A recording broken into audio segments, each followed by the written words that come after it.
Hello, my name is Carlos Hernandez Vaquero and welcome to the course Hands-on TinyML.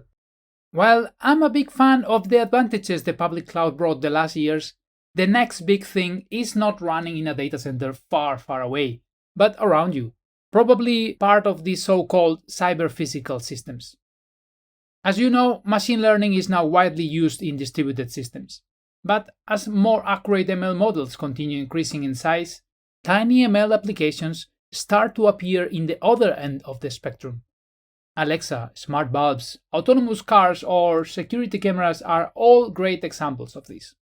At the end of this course, you will be able to describe in detail how to develop ultra-low power IoT systems which are able to run neural networks.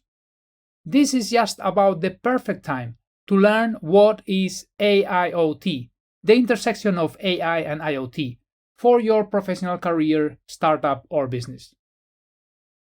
Here is the course roadmap.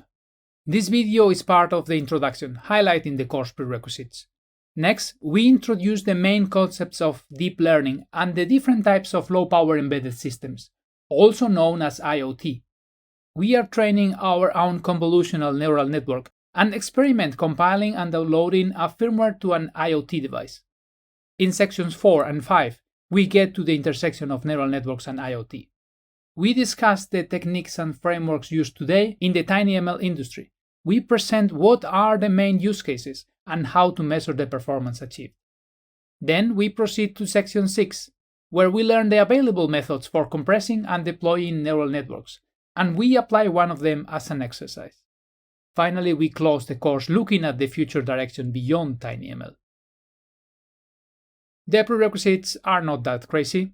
You should know the basics of computer science and machine learning, as this is neither a programming or a dedicated course on machine learning. You are probably already using a standard PC or Mac with internet connection. Of course, you can just follow along with me watching the videos in a tablet or a smartphone if you prefer.